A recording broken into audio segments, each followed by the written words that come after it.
नमस्कार, मी वृषाली पाटील बातमीपत्रात आपलं स्वागत करते। सुरुवातीची बातमी आहे ती म्हणजे लोकसभा आखाडा संदर्भातल्या टॉप 9 बातम्या पाहूया। राष्ट्रवादीला भ्रष्ट पार्टी म्हणणाऱ्या मोदींनी नेत्यांवर कारवाई करावी किंवा माफी मागावी। शरद पवारांचा TV9 मराठीच्या महामुलाखतीत हल्लाबोल।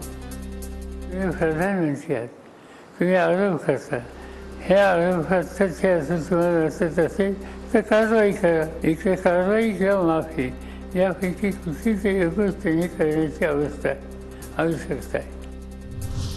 बारामती जिंकून आणा हा भाजपचाच अजित पवारांना आदेश असल्याची माहिती। TV9 मराठीच्या मुलाखतीत शरद पवारांचं मोठं विधान। मोदी शाह सत्तेत असेपर्यंत भाजपसोबत गेलेले परत येणार नाहीत। सत्तेत गेलेल्यांना यंत्रणेची भीती। अजित पवारांसह इतर नेत्यांबद्दल शरद पवारांचा दावा।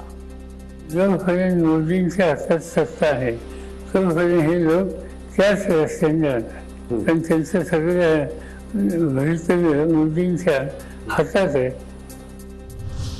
पहाटेच्या शपथविधीबद्दल अजित पवारांना निर्णय चुकल्याची जाणीव झाली, म्हणून 2019ला मवियात पुन्हा उपमुख्यमंत्री केलं। शरद पवारांचं स्पष्टीकरण। त्यांनी घेतलेला निर्णय तो चुकीचा होता, तो सांगितलं, कबूल केलं। म्हणजे एखादी गोष्ट आपण दुरुस्त करतो आणि तिथनं राजीनामा देऊन परत आले। या दोन्ही गोष्टी झाल्यामुळं असं एक संधी द्यावी। शेतकऱ्यांना योग्य मोबदला देण्यासाठी प्रयत्न करणार। खते बियाण्यांवर लागणारा GST बंद करणार। शेतकऱ्यांना योग्य नुकसान भरपाई देणार। इंडिया आघाडीचं सरकार शेतकऱ्यांना कर्जमुक्त करणार। उद्धव ठाकरेंकडून वचननामा जाहीर। भाजपच्या मनातील पाशवीच्या देशासमोर भाजपला देशाची घटना बदलायची आहे। देशाची घटना बदलण्यासाठी भाजपला पाशवी बहुमत हवंय। उद्धव ठाकरेंची भाजपवर टीका। मोदींचे गुणगान गाणारे आता त्यांच्याच नावाने खडी फोडतायत। शिंदेंनी उद्धव ठाकरेंचा व्हिडिओ क्लिप दाखवली। इतक्या पटकन दंग बदलणारा सरडा पाहिला नाही। ठाकरेंनी पत्रकार परिषदेत मोदी शहांचा व्हिडिओ दाखवल्यानंतर शिंदेंचा पलटवार।